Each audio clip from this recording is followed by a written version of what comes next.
ഇത് പാടശേഖരത്തിൻ്റെ പുഞ്ചകൃഷി കഴിഞ്ഞതിന് ശേഷം കള കിളിപ്പിക്കുന്നതിന് വേണ്ടി വെള്ളം കയറ്റി. ആ വെള്ളം കയറ്റുന്ന സമയത്ത് തന്നെയാണ് ഈ പെട്ടിയും പറയും വെള്ളം പുറത്തേക്ക് തള്ളിക്കളയേണ്ട, പെട്ടിയും പറയും നന്നാക്കുവാനോ അതിന് മെയിൻ്റെനൻസ് ചെയ്യുവാനായിട്ടൊക്കെ പാടശേഖരങ്ങൾ തയ്യാറായത്. അതിൻ്റെ വന്നത ഫലമാണ് ഇപ്പോൾ ഈ ജനങ്ങൾ അനുഭവിക്കുന്ന ദുരന്തം.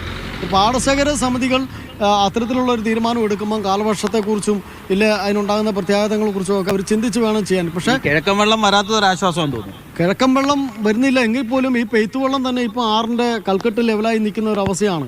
ഈ ഒരു അവസ്ഥയിൽ മഴ വീണാൽ 2018 അവസ്ഥ പോലെ തന്നെ എല്ലാ വീടുകളിലും വെള്ളമാവും. 2 ദുരന്തങ്ങൾ ഏറ്റുവാങ്ങിയ പഞ്ചായത്തിൽ ഇപ്പോൾ ഏകദേശം എത്ര വീടുകൾ വെള്ളം കയറിയിട്ടുണ്ടാവും?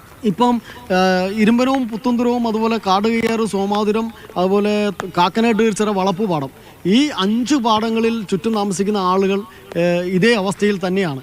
അപ്പോൾ ഇവർക്കൊക്കെ കൊയ്ത്ത് കഴിയുമ്പോൾ ഇതൊക്കെ ചെയ്യുന്നതിന് വേണ്ടിയിട്ടുള്ള സമയം കിട്ടുന്നതാണ്. പക്ഷേ ആ സമയം ഉപയോഗിക്കാതെ ഇതേപോലെ മുഹൂർത്തത്തിൽ കൊണ്ട് ഈ പ്രദേശത്ത് ജനങ്ങൾ ദുരിതത്തിലാകുകയാണ് ചെയ്യുന്നത്.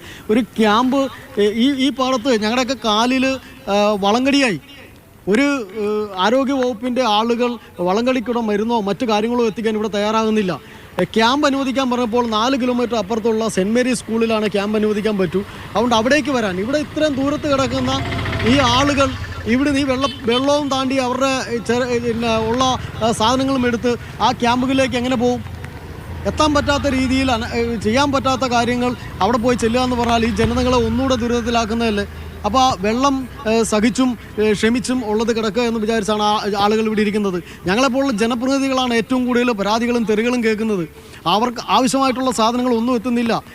അവിടെ കഞ്ഞിവിടുത്തൽ കേന്ദ്രം ആരംഭിക്കാൻ പറഞ്ഞപ്പോൾ അതിനും സർക്കാർ ഇപ്പോൾ തയ്യാറല്ല എന്നാണ് പറയുന്നത്.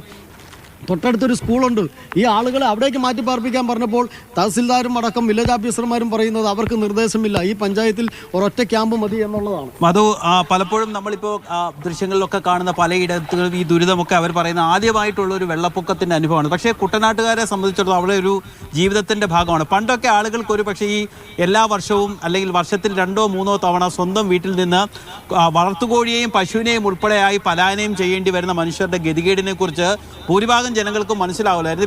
ഇപ്പോൾ ആ ഒരു അവസ്ഥ മാറിയിരിക്കുന്നു. സംസ്ഥാനത്ത് എല്ലായിടത്തും ഒരു കുട്ടനാട്ടുകാർ പണ്ട് അനുഭവിച്ചുകൊണ്ടിരുന്ന ഒരു പൊതു അവസ്ഥയിലേക്ക് കാര്യങ്ങൾ മാറിയിരിക്കുന്നു. ഇതൊരു ഞാൻ നേരത്തെ പറഞ്ഞ ഒരു വലിയ പാടശേഖരമാണ്. ഇപ്പോൾ പെയ്ത്ത് വെള്ളം മാത്രമേ ഉള്ളൂ. ഈ കിഴക്കൻ വെള്ളത്തിൻ്റെ ഒരു വലിയ വരവ് കൂടി ഉണ്ടായാൽ സ്ഥിതി വലിയ വിഷമത്തിലാകും.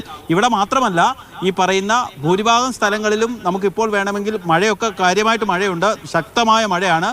അതിനൊപ്പം തന്നെ മനുഷ്യൻ വരുത്തി വെച്ച ഒരു വെള്ളപ്പൊക്കം കൂടിയാണെന്ന് നമുക്ക് പറയേണ്ടി വരും. കാരണം ഹൈവേ സൈഡിലൊക്കെ ഒരു ഘട്ടത്തിലും പ്രളയ സമയത്ത് പോലും വെള്ളം കയറാത്ത ഇടങ്ങളിൽ പോലും വെള്ളം കെട്ടി നിൽക്കുന്നു. കാരണം ഹൈവേയുടെ നിർമ്മാണം നടക്കുന്നു, ഓടപണി പൂർത്തിയായിട്ടില്ല. ആ ഓടപണി പൂർത്തിയാകുന്നതിന് മുൻപായിട്ട് മഴ ഉണ്ടാകുമെന്നറിയാം. അപ്പോൾ ആ വെള്ളം ഒഴുകിപ്പോകാനുള്ള ഒരു സംവിധാനവും ഉണ്ടാക്കാതെ കുറേ നിർമ്മാണ പ്രവർത്തനങ്ങൾ നടത്തുന്നു. അതൊക്കെ കൊണ്ടുകൂടിയാണ് ഈ വെള്ളക്കെട്ട് ഉണ്ടാകുന്നത്. ഭൂരിഭാഗം സ്ഥലങ്ങളിലും ഏകദേശം 25 ക്യാമ്പുകളോളം തുറന്നിട്ടുണ്ട്. പല വീടുകളിലും വെള്ളമായിട്ടുണ്ട്. പ്രളയ സമയത്ത് പോലും വെള്ളം കയറാത്ത വീടുകളിൽ വരെ വെള്ളം കയറിയിട്ടുണ്ട്. അന്തരീക്ഷത്തിൽ നല്ല മഴക്കാറുണ്ട്, മഴ പെയ്യാനുള്ള സാധ്യതയുണ്ട്. എന്ന് മാത്രമല്ല, ആലപ്പുഴയിൽ എപ്പോഴും വലിയ കാറ്റ്, ഈ മഴയ്ക്കൊപ്പം അതിശക്തമായ കാറ്റും വരുന്നുണ്ട്. നിരവധി വീടുകളാണ് ഇന്നലത്തെ കാറ്റിലും തകർന്നത്.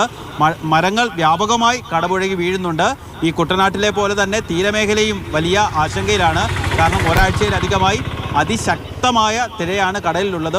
ആറാട്ടുപുഴ ഉൾപ്പെടെയുള്ള സ്ഥലങ്ങളിൽ തീരദേശ റോഡിലേക്ക് വെള്ളം കയറിയിട്ടുണ്ട്. കനത്ത ജാഗ്രതയിലാണ് ജില്ലയുള്ളത്. രഘുനാഥ് നാരായണാണ് ആലപ്പുഴയിൽ നിന്ന് വിവരങ്ങൾ നൽകുന്നത്. വെള്ളം കയറി ഒറ്റപ്പെട്ട അവസ്ഥയിലേക്ക് പല വീടുകളും പോവുകയാണ്. അതിനിടയിലാണ് ഈ പറയുന്ന നിർമ്മാണങ്ങളൊക്കെ കൊണ്ടുണ്ടായ പ്രശ്നങ്ങൾ കൂടി ആളുകൾ ചൂണ്ടിക്കാണിക്കുന്നത്.